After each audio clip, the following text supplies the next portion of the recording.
Selamat datang di channel Taksakaseta. Tahukah Anda bahwa sejarah Pati memiliki ikatan yang dalam dengan Mataram Islam dan bahkan Majapahit? Kisah ini penuh dengan intrik, persaingan, dan peperangan yang tidak kalah heboh dengan kasus viral mobil rental di Pati saat ini. Bayangkan bagaimana hubungan erat antara Pati dan Mataram Islam berubah menjadi perang saudara yang memilukan. Bagaimana sebuah sayembara untuk menaklukkan Harya Penangsang bisa mengubah nasib wilayah-wilayah besar di Jawa. Mari kita selami masa kejayaan dan kejatuhan Kadipaten Pati. Dari persaingan perdagangan dengan Jepara hingga pertempuran epik melawan Mataram yang berakhir tragis pada 1227 Masehi. Jangan lupa untuk like, komen, dan subscribe ke channel Taksakaseta untuk lebih banyak cerita sejarah menarik lainnya. Klik lonceng notifikasi agar Anda tidak ketinggalan video terbaru kami. Mari kita mulai petualangan sejarah ini.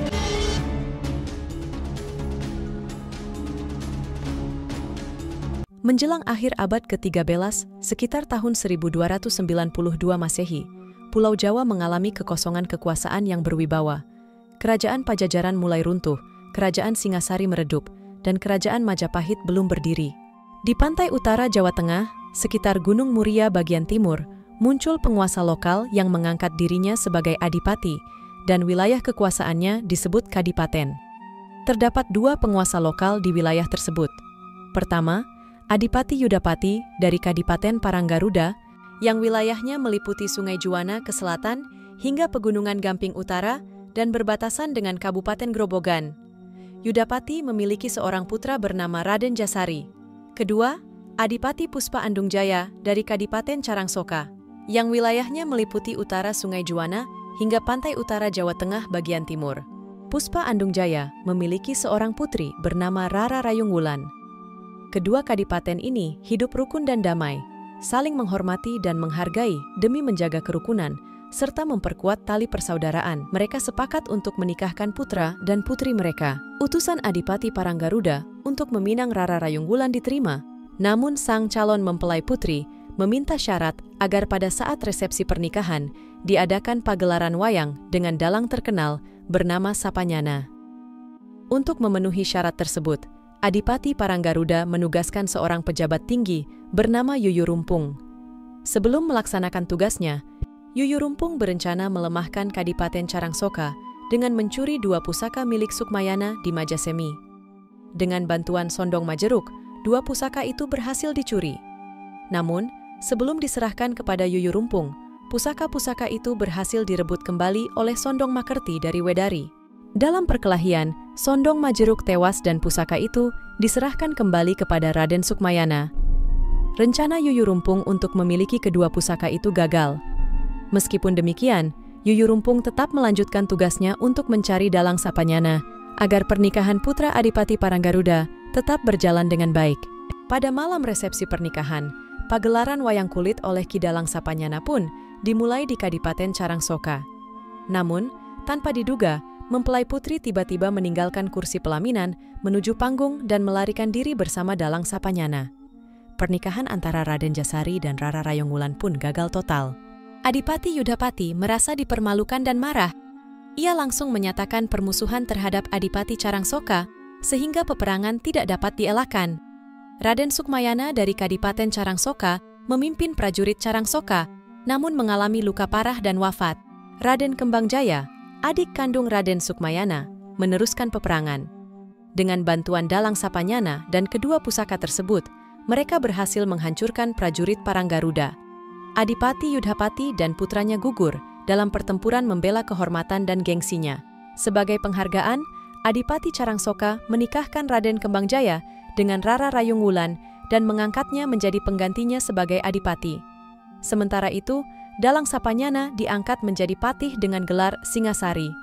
Untuk mengatur wilayah kekuasaan yang semakin meluas ke bagian selatan, Adipati Raden Kembangjaya memutuskan untuk memindahkan pusat pemerintahan dari Carangsoka ke Desa Kemiri. Ia mengganti nama wilayah tersebut menjadi Kadipaten Pesantenan dan mengambil gelar Adipati Jayakusuma di Pesantenan. Adipati Jayakusuma hanya memiliki seorang putra tunggal, yaitu Raden Tambra. Setelah ayahnya wafat, Raden Tambra diangkat menjadi Adipati Pesantenan dengan gelar Adipati Tambranegara. Dalam menjalankan tugasnya, Adipati Tambranegara dikenal sebagai pemimpin yang arif dan bijaksana. Ia sangat memperhatikan kesejahteraan rakyatnya, menjadi pelindung yang adil, dan menciptakan suasana kerukunan, kedamaian, serta kemakmuran. Untuk mengembangkan pembangunan dan memajukan pemerintahannya, Adipati Raden Tambranegara memindahkan pusat pemerintahan Kadipaten Pesantenan dari Desa Kemiri ke arah barat, yaitu ke Desa Kaborongan. Ia kemudian mengganti nama Kadipaten Pesantenan menjadi Kadipaten Pati. Dalam prasasti Tuhan Naru yang ditemukan di Desa Sidateka, wilayah Kabupaten Majakerta dan tersimpan di Museum Trowulan, tertulis pada 8 lempengan baja dengan aksara Jawa kuno. Pada lempengan keempat tertulis bahwa Raja Majapahit, Raden Jayanegara, menambah gelarnya menjadi Abhiseka Wiralanda Gopala pada tanggal 13 Desember 1323 Masehi. Pengumuman tersebut disampaikan dalam Pisuanan Agung yang dihadiri oleh para adipati dari wilayah pantai utara Jawa Tengah bagian timur, termasuk Adipati Tambranegara. Di Desa Sidateka, Kabupaten Majakerta, ditemukan prasasti Tuhan Naru yang tersimpan di Museum Trowulan. Prasasti ini terdiri dari 8 lempengan baja dengan tulisan aksara Jawa kuno. Pada lempengan keempat, tercatat bahwa Raja Majapahit, Raden Jayanegara, menambahkan gelar Abhiseka Wiralanda Gopala pada 13 Desember 1323. Patihnya yang setia dan pemberani, Dyah Malayuda, dianugerahi gelar Rakai. Pengumuman penambahan gelar ini dilakukan dalam sebuah Pisuanan Agung yang dihadiri oleh para tamu dari kadipaten di pantai utara Jawa Tengah bagian timur, termasuk Adipati Pati Pesantenan, Raden Tambranegara. Raja Jayanegara mengakui wilayah kekuasaan Raden Tambranegara sebagai tanah perdikan, yang berarti dibebaskan dari kewajiban membayar pajak kepada pemerintah pusat Majapahit. Namun, sebagai gantinya, setiap tahun Adipati harus menyerahkan upeti berupa bunga. Kehadiran Raden Tambranegara dalam Pisuanan Agung ini juga tercatat dalam Kitab Babat Pati yang disusun oleh KM Sosro Sumarto dan S. Dibyasudira, diterbitkan oleh Departemen Pendidikan dan Kebudayaan pada tahun 1980.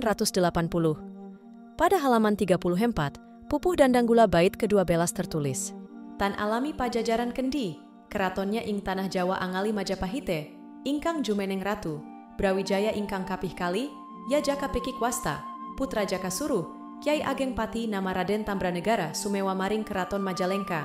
Artinya, tidak lama kemudian kerajaan Pajajaran kalah, kerajaan Tanah Jawa lalu pindah ke Majapahit. Rajanya adalah Brawijaya Tudugwa, yaitu Jaka Pekik, putra Jaka Suruh. Untuk mengelola wilayah yang semakin luas ke selatan, Adipati Raden Kembangjoyo memindahkan pusat pemerintahan dari Carangsoka ke Desa Kemiri, mengubah nama Kadipaten Pati Pesantenan dan mengambil gelar Adipati Jayakusuma. Pengakuan sebagai tanah perdikan merupakan penghormatan besar karena banyak daerah lain di Jawa dianggap sebagai wilayah taklukan dan harus membayar upeti kepada Majapahit. Kadipaten Pati Pesantenan sebenarnya telah terbentuk lebih dulu dibandingkan dengan Kerajaan Majapahit. Menjelang akhir abad ke-13, sekitar tahun 1292 Masehi, saat Kerajaan Pajajaran mulai runtuh, Kerajaan Singasari meredup dan Majapahit belum berdiri. Kadipaten Pati Pesantenan merupakan penggabungan dari 3 wilayah yang sebelumnya bertikai. Kadipaten Paranggaruda, Kadipaten Carangsoka, dan Majasemi. Awalnya, Adipati Yudapati dari Paranggaruda dan Adipati Puspa Andungjaya dari Carangsoka berusaha menyatukan wilayah mereka melalui pernikahan antara anak-anak mereka. Namun, Dewi Ruyung Wulan, putri Adipati Puspa Andungjaya, menolak pernikahan itu dan melarikan diri bersama Dalang Soponyono karena tidak mau dijodohkan dengan Raden Jasari, putra Yudapati, yang cacat fisik dan buruk rupa. Hal ini memicu kemarahan Adipati Yudapati yang akhirnya menyerang Majasemi, tempat Dewi Ruyung Wulan berlindung. Dalam pertempuran itu, Adipati Yudapati berhasil membunuh pemimpin Majasemi, Raden Sukmayana, namun akhirnya tewas di tangan Raden Kembangjoyo, adik Raden Sukmayana. Pertempuran ini menelan banyak korban jiwa. Sebagai pengakuan atas jasa-jasanya, Adipati Puspa Andungjaya menikahkan putrinya, Dewi Ruyung Wulan, dengan Raden Kembangjoyo dan mengangkatnya sebagai pengganti Adipati. Raden Kembangjoyo kemudian menyatukan 3 wilayah tersebut menjadi Kadipaten Pati Pesantenan dan mengganti namanya menjadi Adipati Jayakusuma, serta memindahkan ibu kota ke Desa Kemiri. Setelah Adipati Jayakusuma wafat, putra tunggalnya, Raden Tambranegara, meneruskan kepemimpinan Kadipaten Pati Pesantenan.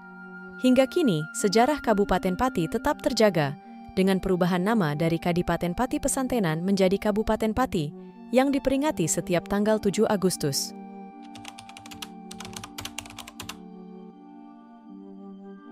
Dalam versi Babat Tanah Jawi, sejarah Pati memiliki keterkaitan erat dengan Mataram Islam pada abad ke-17. Bahkan ada yang mengaitkannya dengan era Majapahit 1293 hingga 1500 Masehi.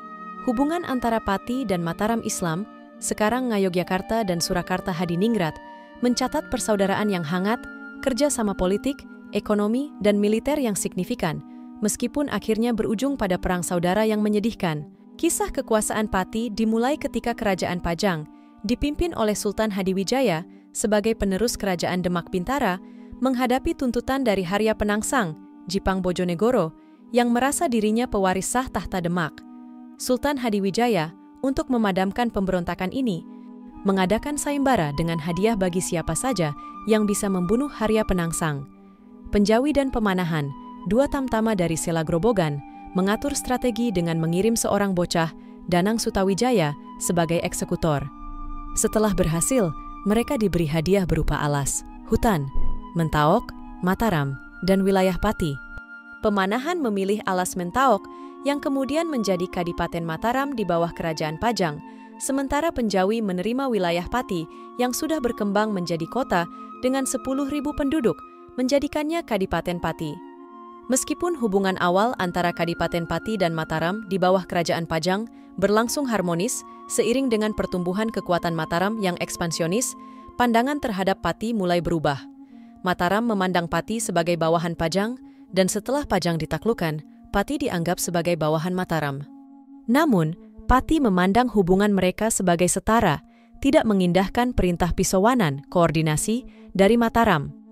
Ketegangan semakin memuncak ketika Mataram meminta bantuan Pati untuk menundukkan Madiun, kemudian meminta pampasan perang termasuk anak gadis Adipati Madiun, Retno Dumilah.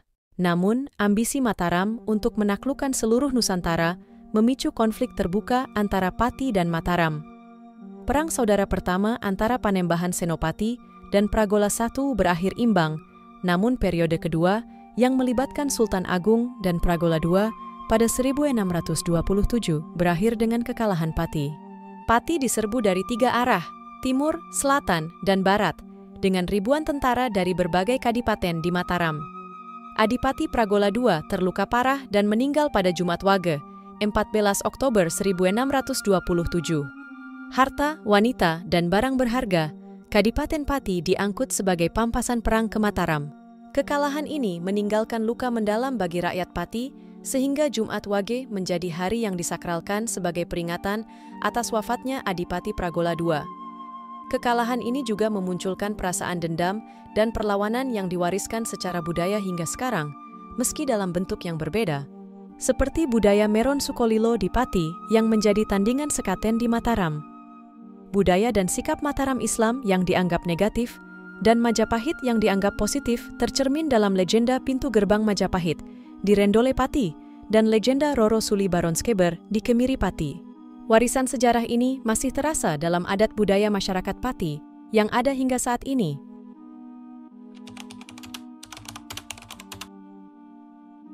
Pada awal abad ke-16, Pati dan Juwana memiliki hubungan yang kompleks. Catatan Tome Pires tentang Cajongam memberikan wawasan menarik tentang dinamika ini. Tidak mengejutkan bahwa antara pasangan Demak Jepara dan Pati Juwana sering terjadi ketegangan dan pertempuran. Persaingan utama mereka mungkin terletak pada kepentingan perdagangan, terutama dalam distribusi beras dari pedalaman yang dijual kepada pedagang asing yang berlabuh di pelabuhan mereka. Dalam sejarah lisan di Jawa Tengah dan Jawa Timur, ada cerita tentang kejayaan singkat Kerajaan Pati pada awal abad ke-16. Diceritakan bahwa seorang raja baru yang masuk Islam di Pasir, sebuah wilayah di perbatasan Jawa dan Sunda, menikahi seorang putri dari Pati.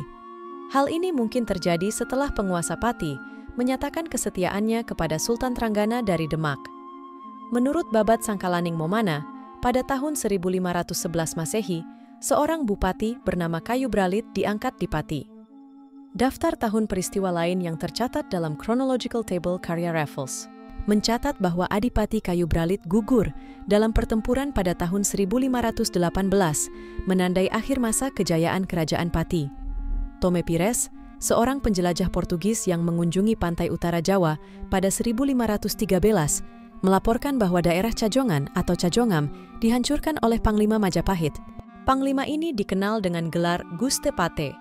Setelah kehancuran Cajongam, daerah ini dibagi antara Rembang dan Tuban, sementara Pate Roden di Demak juga mengambil bagian. Namun, lokasi Cajongam tidak pasti. Nama ini muncul pada peta Portugis kuno dan diperkirakan terletak di sekitar Juwana saat ini. Namun, deskripsi Pires tentang bertetangganya Rembang dan Tuban tidak sesuai dengan kondisi geografis sebenarnya, menunjukkan kemungkinan kesalahan dalam teks Pires.